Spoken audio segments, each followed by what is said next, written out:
Amin. Ku nyanyi haleluya. Inilah nyanyian anak-anak Tuhan, murid-murid Kristus. Karena Yohanes juga mendengarkan suara yang gemuruh. Haleluya. Bagi anak domba yang telah disembelih. Korban yang sempurna satu kali untuk selama-lamanya. Maka dari itu selalu ada gairah bagi kita. Ketika kita bertemu satu dengan yang lain untuk boleh saling menguatkan, saling meneguhkan, saling memberkati dan bersama mengekspresikan kasih Tuhan di dalam kehidupan kita. Lewat ibadah kita pada hari ini. Tema kita hari ini adalah panggilan dan pilihan Tuhan. Siapa yang dipanggil? Siapa yang dipilih? Yang dipanggil adalah orang-orang khusus dan yang dipilih adalah orang-orang khusus. Itu kata orang di luar sana. Jadi ada satu pertanyaan. Apakah panggilan dan pilihanmu itu sudah pasti?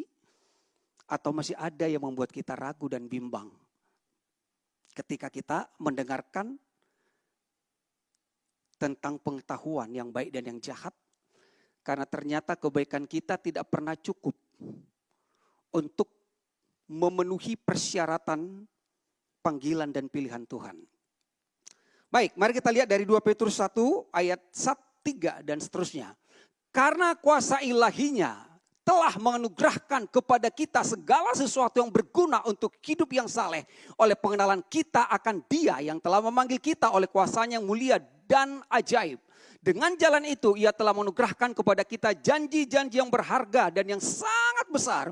Supaya olehnya kamu boleh mengambil bagian dalam kodrat ilahi dan luput dari hawa nafsu duniawi yang membinasakan dunia. Justru karena itu kamu harus dengan sungguh-sungguh berusaha untuk menambahkan kepada imanmu kebajikan. Dan kepada kebajikan pengetahuan dan kepada pengetahuan penguasaan diri. Dan kepada penguasaan diri ketekunan dan kepada ketekunan kesalehan. Dan kepada kesalehan kasih akan saudara-saudara dan kepada kasih saudara kasih akan semua orang. Next. Sebab apabila semuanya itu ada padamu dengan berlimpah-limpah kamu akan dibuatnya menjadi giat dan berhasil. Dalam pengenalanmu akan Yesus Kristus Tuhan kita. Tetapi barang siapa tidak memiliki semuanya itu. Ia menjadi buta dan picik. Karena ia lupa bahwa dosa-dosanya yang dahulu telah dihapuskan. Karena itu saudara-saudaraku. Berusahalah sungguh-sungguh supaya panggilan dan pilihanmu makin teguh. Panggilan dan pilihanmu makin teguh. Sebab jikalau kamu melakukannya kamu tidak akan pernah tersandung. Dengan demikian kepada kamu akan dikaruniakan hak penuh untuk memasuki kerajaan kekal. Yaitu kerajaan Tuhan dan juru selamat kita, Yesus Kristus. Kerajaan kekal. Kerajaan Tuhan kita, juru selamat kita, Yesus Kristus. Jadi hanya satu kerajaan. Dan kerajaan itu sifatnya kekal, abadi. Dan rajanya adalah juru selamat kita, Yesus Kristus. Baik, kita lihat penjelasan pertama. Saya ulangi dari ayat 3. Karena kuasa ilahinya, kuasa ilahi. Jadi bukan kuasa doa. Bukan kuasa perbuatan kita. Bukan kuasa penyerahan pengabdian kita ya. Tapi kuasa ilahinya. Jadi itu semata-mata inisiatifnya dari atas, dari sorga. Telah menganugerahkan kepada kita, telah menganugerahkan, sudah memberikan dengan cuma-cuma, menghadiahkan segala sesuatu. Tidak ada yang tertinggal, tidak ada yang kurang. Segala sesuatu yang berguna untuk hidup yang saleh. Oleh pengenalan kita akan Dia yang telah memanggil kita oleh kuasanya yang mulia dan ajaib. Nah, jadi Tuhan telah menganugerahkan kepada kita segala sesuatu yang berguna. Orang beribadah saat ini di tempat lain saudara, supaya mendapatkan segala sesuatu itu dari Tuhan. Sebab apa yang mereka dapatkan itu dicicil one by one, sesuai dengan doa mereka, pengabdian mereka, penyerahan diri mereka kepada Tuhan. Tapi firman Tuhan menjawab kepada kita hari ini, ternyata Tuhan telah menganugerahkan itu segala sesuatu. Dan segala sesuatu itu yang dari Tuhan adalah yang berguna. Tidak ada yang tidak berguna. Jadi tidak ada yang disortir, tidak ada yang diseleksi ya. Nah, segala sesuatu yang berguna itu datangnya dari Tuhan. Bukan dari kita. Ya. Bukan dari pendeta. Kadang kan jemaat bilang berkati aku Pak Pendeta gitu ya. Berkati aku Pak. Kalau kita didoain, ditumpangin tangan kayaknya lebih abdol. Saudara sudah keluar dari pemahaman yang seperti itu. Jadi segala sesuatu yang berguna itu datangnya dari Tuhan. Dan apakah segala sesuatu yang berguna itu? Dalam Yakobus 1 ayat 17 dikatakan, setiap pemberian yang baik, dan setiap anugerah yang sempurna datangnya dari atas, ya, dari atas, dari sorga maksudnya, dari Bapa, diturunkan dari Bapa segala terang, ya.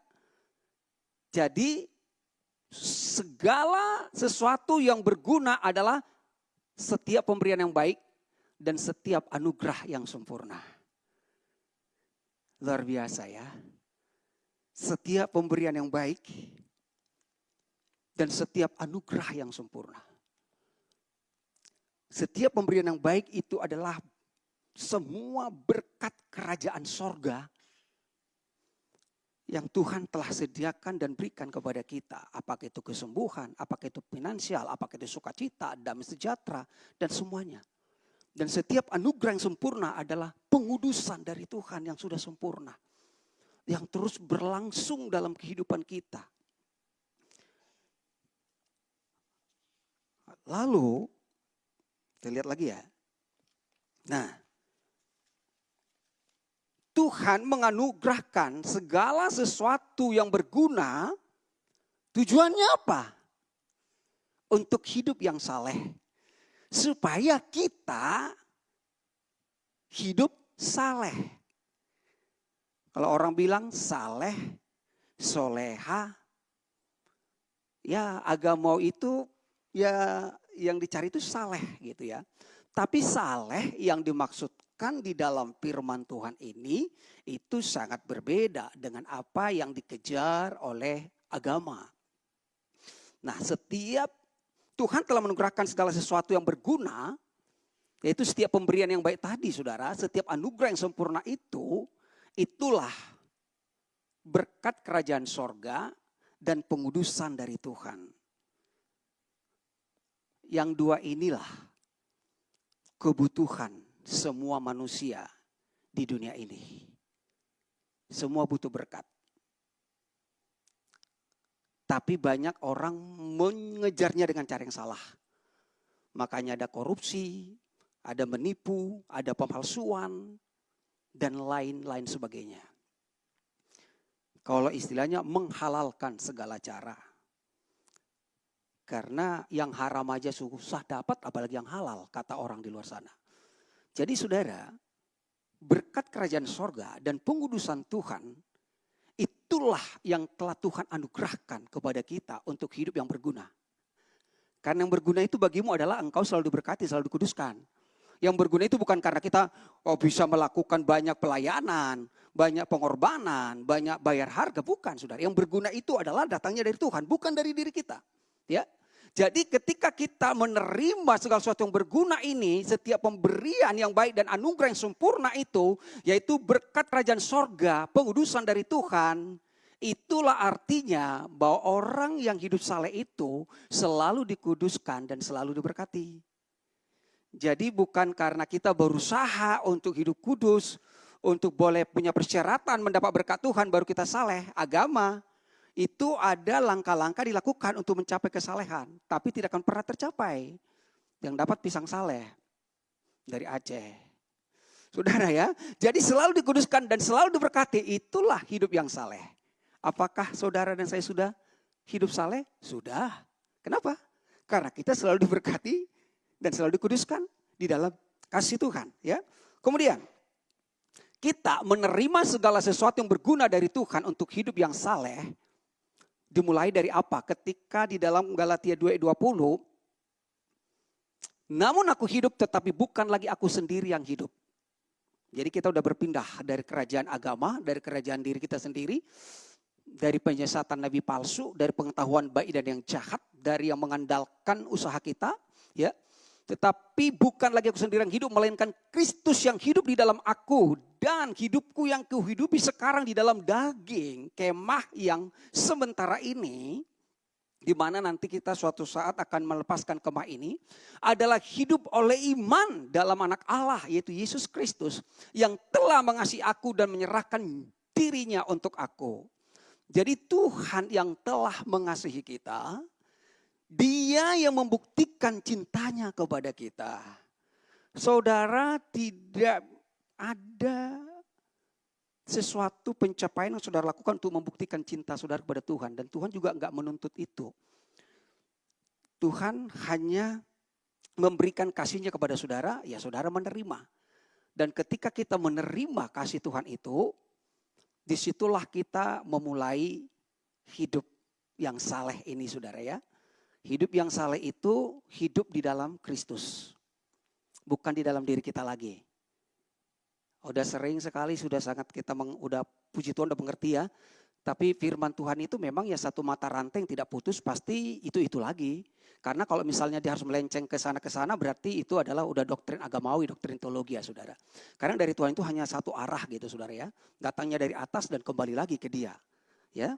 Jadi dari dia, oleh dia, untuk dia, bagi dia. Jadi bukan oleh dia ke sana ke sini enggak saudara ya. Ya hidup yang saleh itu dalam Kristus, bukan di dalam diri sendiri lagi, bukan di dalam doktrin agamawi. Dengan fenomena-fenomena, dengan movement yang dibuat ya oleh pemimpin-pemimpin agama yang begitu dikagumi oleh orang ya, dari berbagai kalangan agama saudara ya, banyak jadi pengikutnya. Nah, hidup yang saleh itu adalah berpusat pada Kristus. Hidup yang berpusat pada Kristus karena bukan kita lagi, tapi udah Kristus. Makanya itulah yang disebut tinggal di dalam kerajaan sorga. Jadi dari awal Tuhan yang merencanakan, Tuhan yang menghendaki untuk kita tinggal di dalam Dia. Untuk kita tinggal di dalam kasih-Nya. Untuk kita tinggal di dalam kerajaan-Nya. Ya. Tuhan yang menginginkan untuk saudara dan saya untuk hidup yang saleh tadi. Dan semuanya fasilitasnya itu Tuhan telah sediakan dan Tuhan telah berikan bagi kita. Lalu dalam Filipi 1 ayat 3. Lanjut. Malahan segala sesuatu kuanggap rugi. Tadi kan segala sesuatu yang berguna. Ini ada segala sesuatu yang tidak berguna saudara. Ada kebalikannya nih. Malahan segala sesuatu yang rugi karena pengenalan akan Kristus Tuhan lebih mulia daripada semuanya itu. Oleh karena dialah aku telah melepaskan semuanya itu dan menganggapnya sampah.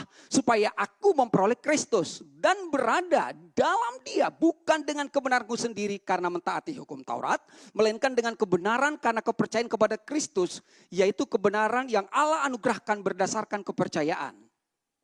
Jadi segala sesuatu yang tidak berguna datangnya dari usaha sendiri. Dari perbuatan agamawi. Coba bandingkan ya. Segala sesuatu yang berguna datangnya dari Tuhan. Segala sesuatu yang tidak berguna datangnya dari usaha sendiri. Dari perbuatan agamawi. Bukan sesuatu yang kontras, mafialah, koruptor lah, pembunuh lah, penjina. Enggak saudara.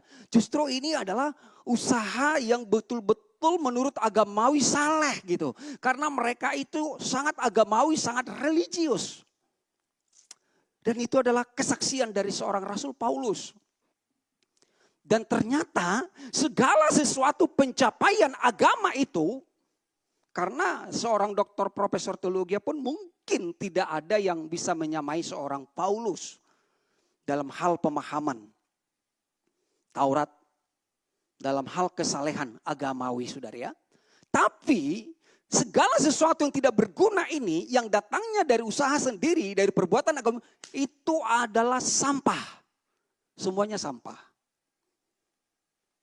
Itu sangat kontras saudara. Semuanya sampah. Dan manusia ada di dalam dua kelompok ini. Ada yang menerima segala sesuatu yang baik dari Tuhan. Dan ada yang mencoba mengupayakan segala sesuatu yang baik dari dirinya, dari agama. Tapi sebenarnya itu tidak berguna. Tapi sampai sekarang masih banyak orang belum paham. Lalu bagaimana supaya kita bisa membedakan Mana yang berguna dan mana yang tidak berguna. Sekali lagi, segala sesuatu yang berguna datangnya dari Tuhan dan segala sesuatu yang tidak berguna dari manusia, walaupun itu dibungkus dengan agama, lalu supaya kita bisa membedakan itu, saudara harus memiliki pengenalan akan Kristus. Banyak kita mengenal agama ya. Buku-buku rohani banyak sekali saudara mengenal zaman dulu ya. Saya ingat mengenal namanya Benny Hinn, Robert Liardon, Kenneth Hagin, pahlawan iman gitu ya. Kita mengenal Catherine Kuhlman. Dan kiblatnya banyak pendeta masa-masa muda kayak saya dulu, ya kiblatnya ke mereka gitu ya. Pengen seperti mereka, superhero gitu ya. Pahlawan-pahlawan iman. Tapi ternyata sampah. Karena kiblatnya kita masih kepada agama. Belum mengenal Kristus dengan benar. Memang kita ceritakan Kristus. Tapi bukan pewahyuan dari Tuhan. Melainkan hanya pengajaran dari pemimpin-pemimpin rohani yang menurut manusia hebat. Tapi semua ada waktunya saudara ya. Semua ada waktunya. Tidak ada yang perlu disesalkan. Walaupun ketika kita mengenal kebenaran itu pasti ada begini. Kok nggak dari dulu ya? Kenapa nggak dari dulu kenal House of Grace gitu ya? Tapi semuanya indah pada waktunya. Yang penting jangan lama-lama lah. Kalau udah dengar, gue usah keraskan hati lagi saudara ya. Kalau udah mulai mendengar tentang kebaikan Tuhan ini. Nah, lanjut hidup yang saleh. Nah, no. Bukan ini kayaknya. Belum. Masih slide ke mundur. Yes, ya. Jadi hidup yang saleh itu diperoleh dari pengenalan akan Kristus. Titik ya. Jadi bukan diperoleh karena banyak ya sekolah doa, sekolah ini, som. Banyak sekali saudara. Kegiatan-kegiatan seminar rohani yang dilakukan untuk mencapai tingkatan-tingkatan rohani. The next level gitu ya. Tapi hidup yang saleh itu diperoleh dari pengenalan Kristus. Kamu telah menerima Kristus Yesus. Jadi siapa yang kita terima? Kamu telah menerima Kristus Yesus Tuhan kita. Karena itu hendaklah hidupmu tetap di dalam Dia, di dalam Kristus. Hendaklah kamu berakar di dalam Dia, dibangun di atas Dia. Hendaklah kamu bertambah teguh dalam iman yang telah diajarkan kepadamu. Dan hendaklah hatimu melimpah dengan syukur. Jadi pengenalan akan Kristus itu dimulai dari kita telah menerima Kristus. Bukan sekedar mengaku dengan mulut. Bukan sekedar melakukan pengakuan. Doa pertobatan ya. Doa pertobatan yang sering dilakukan dan pola penginjilan yang saya ikuti juga dulu begitu saudara ya. Ketika ketemu dengan orang, semua manusia telah berdosa, kita harus terima Yesus. Yuk ikut saya berdoa, Tuhan Yesus, saya percaya kepadamu, saya orang berdosa. Ampuni dosa saya buka hati, saya terima Engkau, tuliskan namaku dalam buku kehidupanmu. Itu saudara, itu sudah didoktrin. Jadi diusahakan setiap hari harus ada penginjilan dan ada laporan siapa yang diperdamaikan gitu.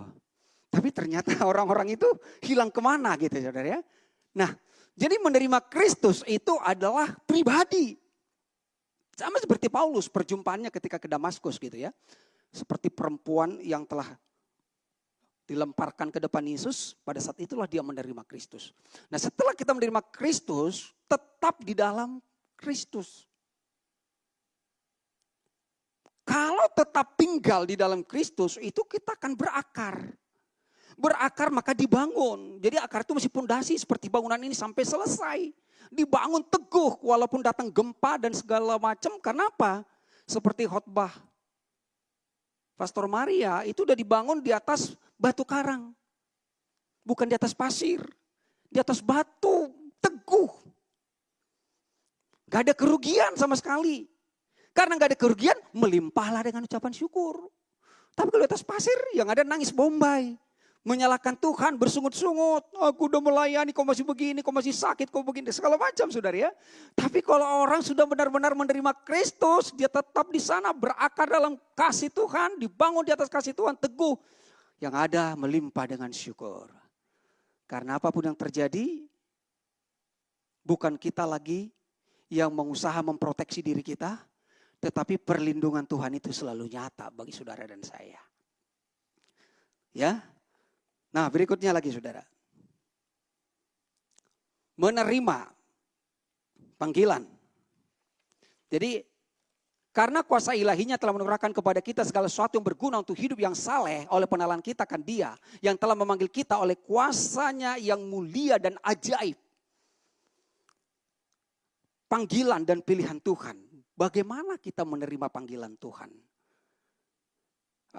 Sudah sering disampaikan juga saudara ya, dan memang agamawi masih berpikir ada yang dipanggil, ada yang tidak dipanggil. Ada panggilan khusus. Jadi bagi orang itu panggilan jadi full time, panggilan jadi seorang rasul, panggilan seorang nabi, seorang gembala dan lain sebagainya. Padahal panggilan Tuhan bagi saudara dan saya sesuai dengan Yohanes 3:16 adalah untuk menerima kasih-Nya. Dan itu semua pada dunia ini. Karena begitu besar kasih Allah akan dunia ini sehingga Dia telah mengaruniakan anak yang tunggal. Itulah panggilan Tuhan, seruan Tuhan bagi saudara. Supaya setiap orang yang percaya tidak binasa melainkan beroleh hidup kekal. Jadi menerima panggilan Tuhan. Bukan hanya mendengar. Ada orang mendengar tapi gak merespon. Respon juga bisa dua, yes or no. Nah, tapi di sini menerima panggilan Tuhan, disitulah kita mulai nanti mengenal akan Kristus, ya. Jadi pengenalan akan Kristus dimulai dari menerima panggilan Tuhan. Dengar Dia panggil nama saya. Ketika saudara menerima panggilan Tuhan, yes, ini aku Tuhan. Aku menerima kasih-Mu. Aku tidak bisa hidup di luar kasih Tuhan, ya. Jadi menerima panggilan Tuhan itu adalah langkah untuk saudara mengenal Kristus. Makanya dikatakan kita dipanggil oleh kuasa Tuhan yang mulia dan ajaib. Ini panggilannya itu luar biasa loh saudara. Dipanggil oleh kuasa Tuhan yang mulia dan ajaib. Kuasa Tuhan mulia dan ajaib. So sebenarnya gak ada lagi penolakan dari kita. Jadi kalau manusia masih menolak, itu udah terlalu saudara. Kita dipanggil dengan kuasa Tuhan yang mulia dan ajaib itu tuh apa? Untuk menerima kasih-Nya. Orang kan selalu konotasikan, dipanggil untuk melayani Tuhan. Melayani Tuhan. Kemarin ada teman saya telepon, aduh anakku ini mau beli laptop. Laptopnya spek-speknya itu apa? Untuk kuliah dan untuk pelayanan. Anaknya langsung komplain. Aku masih baru kuliah kok pelayanan? Iya anakku. Karena kau adalah anak nazar. Mama sudah bernazar. Bahwa kau harus melayani. Saya bilang sama mamanya. Kamu tidak bisa membayar nazarmu. Tuhan sudah membayar semuanya. Biarkan anak itu bertumbuh. Karena melayani. Tidak harus jadi pendeta. Karena doktrinnya udah begitu. Harus full time. Gak boleh menyentuh yang lain. Kasihan masih saudara ya. Zaman sekarang masih ada seperti itu. Pemahaman seperti itu saudara. Kamu dipanggil untuk melayani. Banyak orang full time tapi tidak full heart. Ketika kita menerima kasih Tuhan. Maka di hati kita ada kasih Tuhan. Disitulah kita mulai sepenuh hati. Jadi orang yang melayani Tuhan itu adalah melayani sepenuh hati. Bukan sepenuh waktu. Tapi ketika sepenuh hati, apapun yang kau lakukan, lakukanlah dengan segenap hati. Bekerja, kuliah, sekolah, bisnis, dagang. Apapun yang kau lakukan, lakukan dengan sepenuh hati. Hati apa? Hati yang baru. Hati yang bagaimana? Hati dipenuhi kasih Tuhan. Sehingga kita tidak neko-neko lagi, tidak menyimpang ke kiri dan ke kanan. Maka Tuhan mengatakan berhasil dan beruntung. Inilah orang yang sudah menerima kasih Tuhan. Tidak ada intimidasi, tidak ada lagi tekanan bagi kita saudara ya. Jadi kita dipanggil untuk menerima kasih Tuhan. Nah, menerima panggilan dan pilihan Tuhan itu seperti apa? Supaya kita tidak berpikir ada orang yang dipanggil, ada orang yang dipilih. Bahwa sesungguhnya semua dipanggil Tuhan dan semua dipilih Tuhan. Pertanyaannya, apakah kita mau?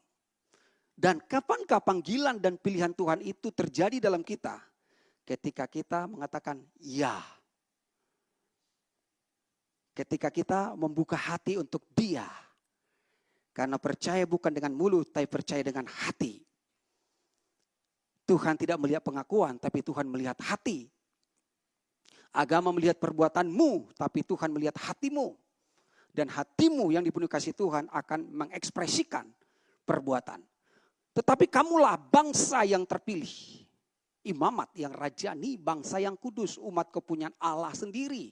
Supaya kamu memberitakan perbuatan-perbuatan yang besar dari Dia yang telah memanggil kamu keluar. Jadi Tuhan memanggil kita dengan kuasanya yang ajaib dan mulia. Keluar dari kegelapan. Kegelapan itu apa? Hidup dalam diri sendiri. Hidup di dalam agamawi. Seperti Paulus tadi. Itu semua adalah sampah dalam kegelapan. Tidak jelas arahnya mau kemana. Di dalam kegelapan tersesat. Ya. Memanggil kita dari kegelapan kepada terangnya yang ajaib. Terang ilahi, terang Kristus. Kamu yang dahulu bukan umat Allah. Kenapa bukan umatnya? Karena manusia sudah menolak Tuhan. Tetapi yang sekarang telah menjadi umatnya. Yang dahulu tidak dikasihani. Tetapi yang sekarang telah beroleh belas kasihan. Bukan berarti Tuhan tidak mengasihi.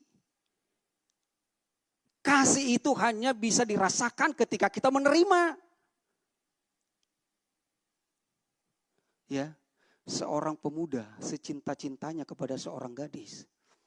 Seorang gadis tidak akan pernah merasakan betapa cinta pangeran itu sebelum dia merespon. Gitu saudara. Cinta Tuhan yang sempurna itu tidak akan dirasakan oleh orang beribadah sekalipun sebelum dia menerima Kristus.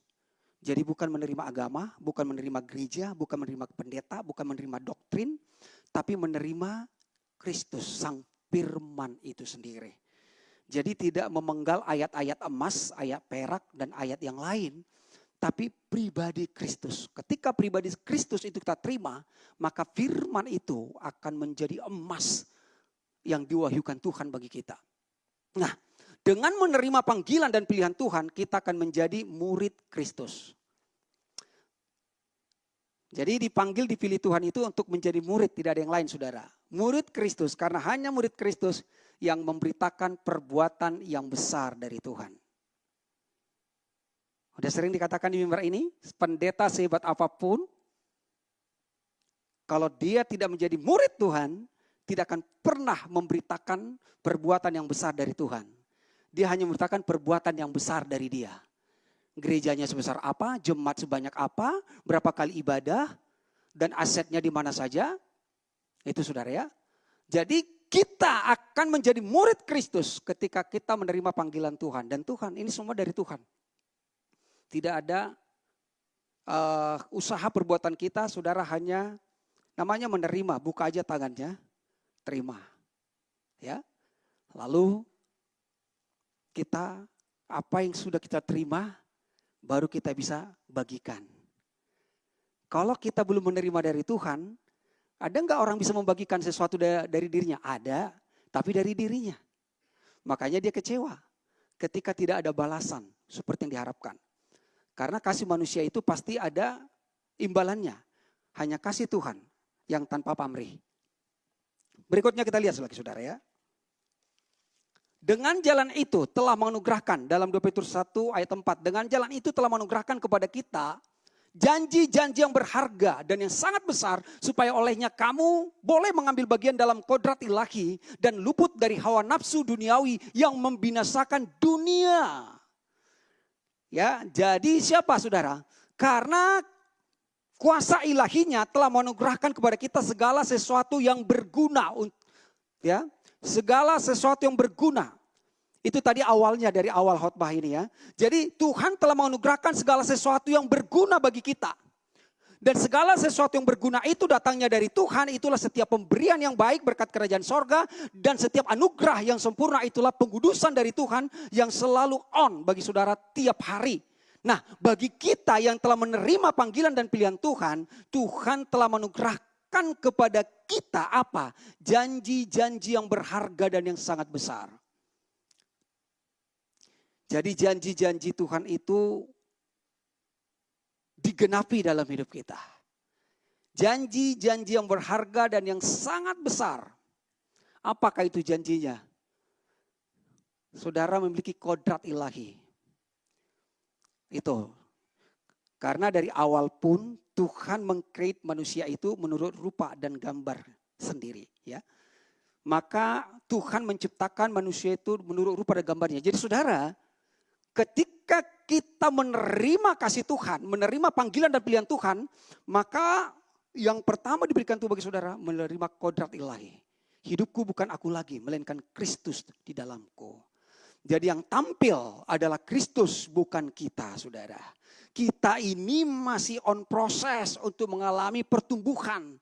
Dari berakar, bertumbuh, sampai dibangun, saudara ya. Sehingga melimpah dengan syukur dan memiliki buah-buah untuk memuliakan Tuhan. Tapi kita dasarnya sudah memiliki kodrat ilahi, hidup yang saleh, yaitu tinggal di dalam kerajaan sorga. Di ruang kudus Tuhan. Seperti tabernakel yang sudah pernah ditayangkan di sini. Di tabernakel itu ada roti sajian. Ada kaki dian. Jadi saudara, ada di sana selalu berkat dalam kehidupan kita. Dan ada selalu kemuliaan Tuhan yang menutupi kehidupan kita. Ya. Itu sebabnya dikatakan kita luput. Ya. Supaya kamu luput dari hawa nafsu duniawi yang membinasakan dunia. Apa itu hawa nafsu dunia yang membinasakan dunia? Luput dari lautan agamawi dan nabi-nabi palsu. Supaya kita luput. Itulah tujuan Tuhan, saudara. Jadi kita gak perlu khawatir. Jangan takut. Karena sesungguhnya Tuhan meluputkan kita dari hawa nafsu dunia, dari lautan agamawi ini, dari pengajaran-pengajaran nabi palsu yang menyesatkan. Karena apa? Karena saudara sudah tinggal di dalam Kristus. Kemudian dalam Galatia 5:16, maksudku ialah hiduplah oleh roh. Jadi tidak mengikuti agamawi itu kan mengikuti diri sendiri, mengikuti daging. Jadi lawan daging itu adalah roh, manusia daging, manusia roh. Saudara adalah manusia roh yang hidup di dalam daging. Jadi daging itu hanya kemah, tapi kita tidak dikendalikan oleh daging, tapi dikendalikan oleh roh. Daging saudara itu hanya kemah, di mana roh saudara berdiam. Dan roh itu memimpin kita, menggerakkan kita untuk melakukan segala sesuatu dengan pikiran dibaharui dengan hati yang baru. Maka kamu tidak akan menuruti keinginan daging. Sebab keinginan daging berlawanan dengan keinginan roh. Berlawanan, gak pernah ketemu roh dan daging. Dagingnya mau hebat, mau naik, mau tampil, mau dipuji gitu kan. Tapi roh itu aku semakin kecil, dia semakin besar. Daging, aku hendak naik ke tata Allah, aku hendak menyamai yang maha tinggi. Tapi roh mengatakan hidupku bukan aku lagi, melainkan Kristus yang hidup di dalam aku. Ya, saudara ya. Jadi sebab keinginan daging itu berlawanan dengan keinginan roh. Dan keinginan roh berlawan dengan keinginan daging. Karena keduanya bertentangan. Sehingga kamu setiap kali tidak melakukan apa yang kamu kehendaki. Hang gitu ya. Kita akan mengalami itu, saudara ya. Kok padahal maksud kita bukan seperti itu. Orang udah terluka, orang udah kecewa, orang udah tersinggung. Maksud kita melakukan yang baik. Ternyata penyampaiannya salah gitu ya. Yang baik disampaikan dengan tidak baik, hasilnya juga tidak baik, saudara. Nah, akan tetapi jikalau kau memberi hidupmu dipimpin oleh roh, maka kamu tidak hidup di bawah hukum Taurat. Jadi ternyata daging itu adalah hidup di bawah hukum Taurat. Kalau agamawi bahasnya daging itu ya semua daging, percabulan, perzinahan, ini gitu, saudara ya. Sebenarnya daging itu saudara hidup di bawah hukum Taurat. Karena hidup di bawah hukum Taurat kita tidak bisa lepas dari semua keinginan-keinginan daging tadi. Nah saudara memiliki kodrat ilahi. Kita menerima janji-janji yang berharga dan mulia itu supaya saudara memiliki kodrat ilahi. Artinya apa? hidup oleh roh, dipimpin oleh roh. Itu sebabnya kita manusia roh. Jadi hidup kita ini sekarang dipimpin oleh roh. Hidup oleh roh. Dan sudah dijelaskan roh itu adalah hati Tuhan. Jadi hati Tuhan yang menggerakkan saudara. Coba, kalau hati yang bergerak dengan pikiran itu beda saudara ya. Pikiran itu keputusannya kadang-kadang gegabah. Makanya kadang-kadang di beberapa instansi udah dikatakan melayani dengan hati ya. Ada juga sudah melayani dengan hati, keren ya. Tapi ada juga plesetin, gimana melayani dengan hati? Hati kan gak kelihatan. Ya udahlah, gak usah diperpanjang saudara ya. Melayani dengan hati ya. Jadi saudara, kita ini hidup dipimpin oleh roh Tuhan. Artinya saudara menerima hati Tuhan, menerima kasih Tuhan. Itulah membuat saudara lepas dari hukum Taurat. Sebab kita telah mati untuk hukum Taurat. Dan luput dari ajaran agamawi dan nabi palsu. Nah, gak ada lagi. Tidak ada lagi ruang untuk pengajaran-pengajaran di luar daripada kasih Tuhan. Sedalam itu yang Tuhan sampaikan kepada kita seiring proses pertumbuhan kita merespon akan kasih Tuhan ini saudara. Kemudian katakan lagi di sini 1 Petrus 1:5. Justru karena itu ada 8 poin ya. Yang jadi intisari bagaimana orang menerima panggilan pilihan Tuhan ini. Dan hidup di dalam hal-hal seperti ini. Justru karena itu kamu harus dengan sungguh-sungguh berusaha untuk menambahkan kepada imanmu kebajikan. Kepada kebajikan pengetahuan. Kepada pengetahuan penguasaan diri. Kepada penguasaan diri ketekunan. Kepada ketekunan kesalehan. Kepada kesalehan kasih akan saudara. Dan kepada kasih saudara kasih akan semua orang. Nah, iman, kebajikan, pengetahuan, penguasaan diri, ketekunan, kesalehan, kasihkan saudara-saudara, kasihkan semua orang. Nah, apakah kita harus untuk belajar iman 1 tahun gitu ya? Baru belajar kebajikan, naik level dulu, tingkat SMP gitu. Untuk belajar pengetahuan, SMA gitu. No, semua ini telah Tuhan sediakan untuk kita, saudara. Itu udah satu paket. Itu kan semua koma-koma, nggak ada tahap-tahapan itu sebenarnya. Itu udah semua include diberikan Tuhan bagi saudara saya. Bagi siapa? Murid Kristus. Jadi seorang murid Kristus, dia memiliki ini semua. Iman, kebajikan, pengetahuan, penguasaan diri, ketekunan, kesalehan, kasih pada saudara dan kasih pada orang. Murid Kristus. Makanya saya ulangi, panggilan Tuhan itu dan pilihan Tuhan itu bagi saudara dan saya adalah untuk menerima kasih Tuhan. Mari kita lihat bagaimana itu saudara, iman. Jadi perjalanan hidup kita itu dimulai dari iman. Next. Iman. Iman itu adalah menerima panggilan dan pilihan Tuhan. Dimulai dari iman. Dasarnya adalah iman. Iman adalah dasar dari segala sesuatu. Dan tanpa iman tidak mungkin orang berkenan kepada Allah. Tapi iman bukanlah usaha manusia karena dipompa, karena didoakan, karena menjaga kekudusan dan lain sebagainya. Iman itu adalah pemberian Tuhan bagi saudara. Ya. Iman menerima panggilan dan pilihan Tuhan itu menerima kasih Tuhan. Itu sudah dimulai. Walaupun ayat ini dulu agak membingungkan bagi saya. Tapi sering waktu semakin Tuhan bukakan ya. Tetapi semua orang yang menerimanya diberinya kuasa supaya menjadi anak-anak Allah. Yaitu mereka yang percaya dalam namanya. Coba. Menerima yang percaya. Di HOG saya semakin terang mengerti. Kita pikir dulu selama ini harus percaya dulu baru menerima. Itulah Thomas. Susah untuk menerima. Ternyata terima dulu. Ketika kau menerima, itulah tandanya kau percaya. Banyak orang mengaku percaya, tapi tidak menerima. Termasuk setan pun percaya.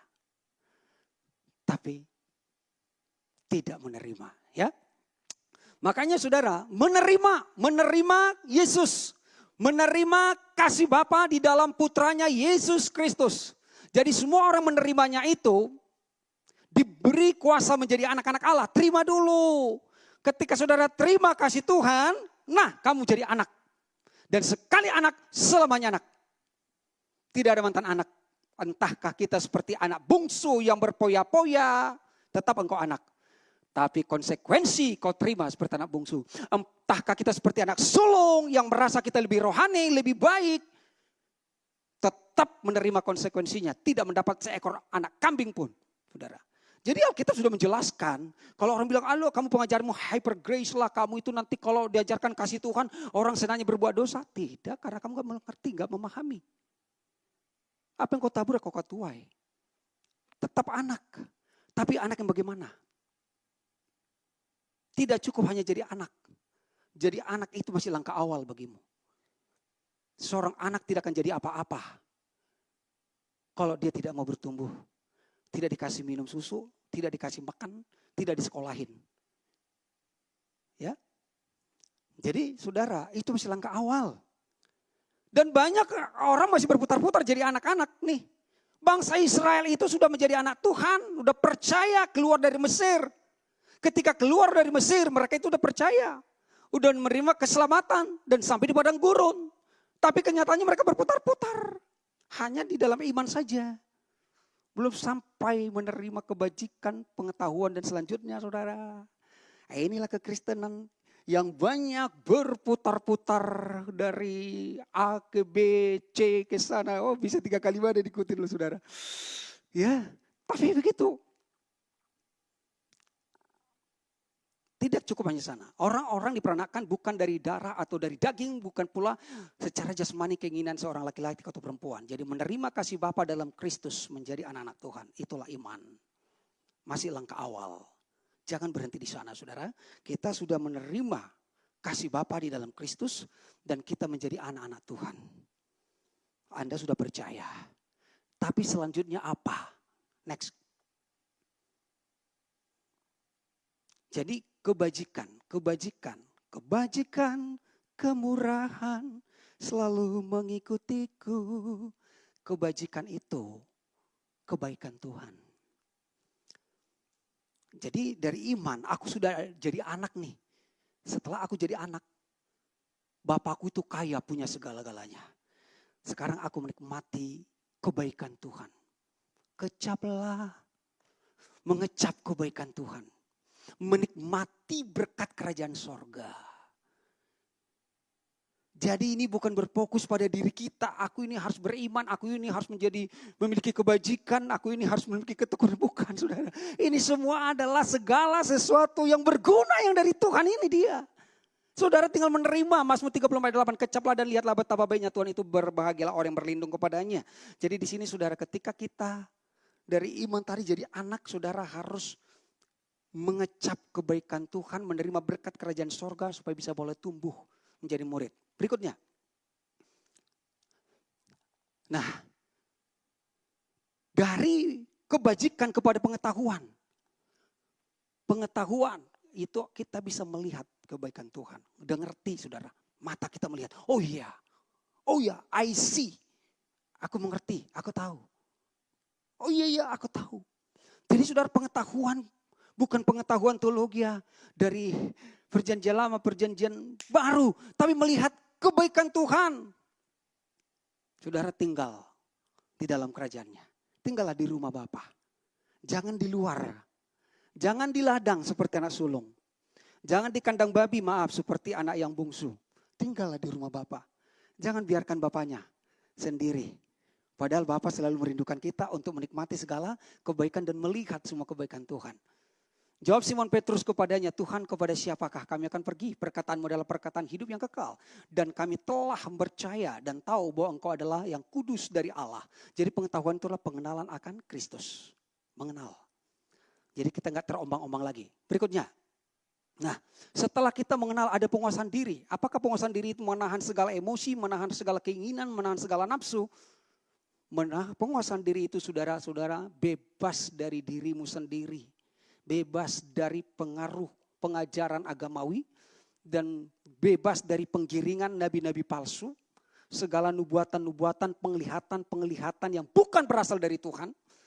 Walaupun itu sepertinya kelihatan rohani, lihat di Alkitab, selalu lebih banyak nabi palsu daripada nabi yang benar. Ketika Elia tampil seorang nabi Tuhan, ada 400 nabi Baal.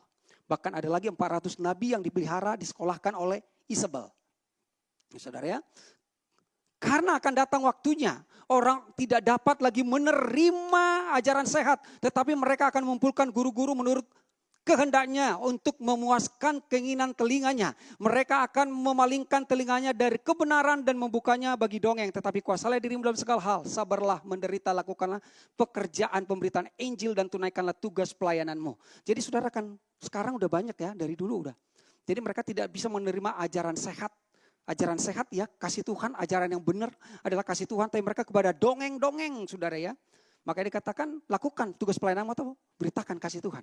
Tugas pelayanan kita adalah memberitakan kasih Tuhan. Berikutnya, sampai selesai. Nah, kemudian ketekunan saudara. Awasilah dirimu dan awasilah ajaranmu. Bertekunlah dalam semuanya itu karena dengan berbuat demikian engkau akan menyelamatkan dirimu dan semua orang yang mendengar engkau. Ketekunan itu tetap tinggal di dalam kasih Tuhan. Bertekun di situ. Jangan lagi mondar-mandir keluar masuk saudara. Bertekun di situ lalu kesalehan tadi di awal kita sudah tahu. Kesalehan itu adalah memiliki kodrat ilahi saudara berpusat pada Kristus. Dan saudara sudah tinggal di dalam kerajaan sorga. 2 poin lagi. Nah, dan kepada kesalehan kasihkan saudara dan kepada kasih saudara kasih semua orang. Aku memberikan perintah baru kepada kamu yaitu supaya kamu saling mengasihi. Sama seperti aku telah mengasihi kamu, demikian pula kamu harus saling mengasihi. Dengan demikian semua orang akan tahu bahwa kamu adalah murid-muridku. Yaitu jikalau kamu saling mengasihi. Jadi kasih. Ya kan diawali dari kasih. Ya akhirnya juga kasih saudara ya. Oke, jadi kasih kepada saudara-saudara. Di sini dulu nih keluarga. Kemudian kasih pada semua orang. Kasih semua orang itu kasih, ya itulah kasih Tuhan saudara. Tidak dikotak-kotakan, tidak dibatasi. Itulah perintah baru Yesus bagi kita. Jadi saudara mengasihi semua orang itu artinya kita udah tinggal dalam kasih Tuhan. Supaya kita tinggal tetap di dalam sumber kasih itu. Sumber kasih yang tidak pernah habis-habisnya. Itulah yang membuat kita bisa hidup di dalam kasih. Karena ketika kita mengasihi, kita bukan memberikan kasih kita, tapi kasih Tuhan. Sehingga dari kita tidak akan pernah ada kekurangan ya. Nah itulah yang disebut murid Kristus. Jadi ternyata saudara, panggilan dan pilihan Tuhan itu, kita bertumbuh di dalam semua apa yang dipaparkan ini ya, adalah supaya kita menjadi murid Kristus. Sedikit lagi. Oke, diulangi lagi di sini saudara ya.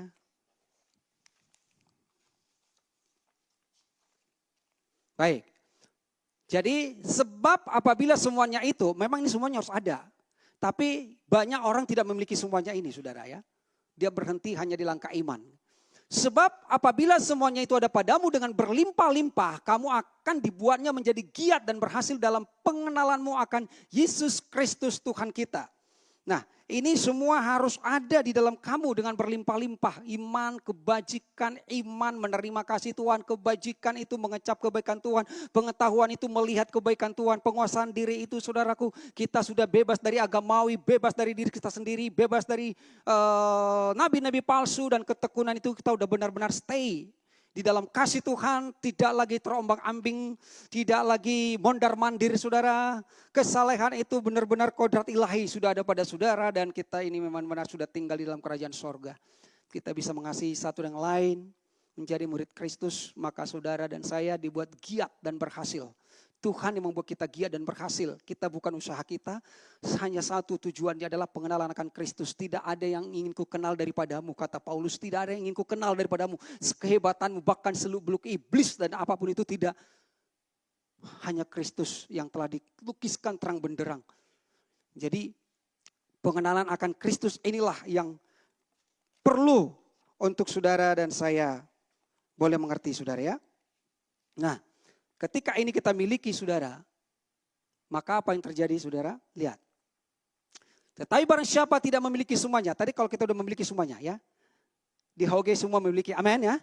Kita udah memiliki semuanya itu. Tapi ada yang tidak memiliki. Tetapi apabila barang siapa tidak memiliki semuanya itu, iman sampai kasih pada semua orang tadi, tidak menjadi murid Kristus, ia menjadi buta dan picik.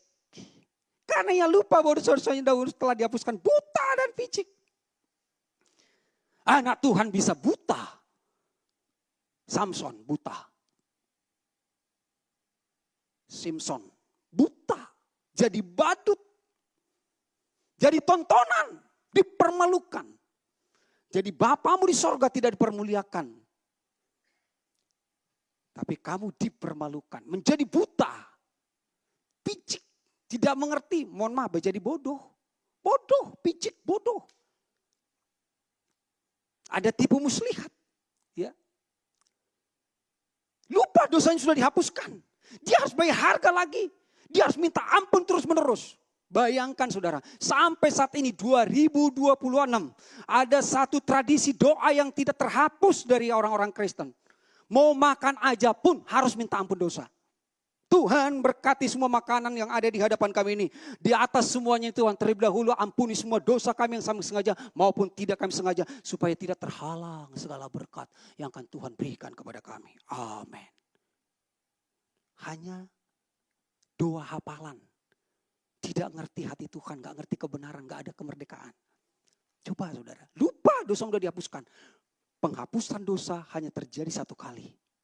Dan untuk selama-lamanya, bukan berulang-ulang.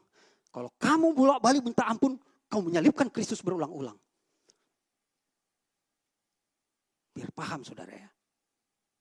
Haruskah Kristus disalibkan kembali? Impossible, tidak mungkin. Kalau kamu tidak mengerti dan tidak menerima, berarti kamu benar-benar di luar Kristus. Jadi itu apa? Tidak memiliki semuanya karena hidup di luar kerajaan sorga. Buta dan picik, lupa bahwa dosanya sudah diampuni. Ini kayak slide terakhir ya. Oke. Ini slide terakhir saudara ya. Kok masih ada ya? Hai orang-orang Galatia yang bodoh.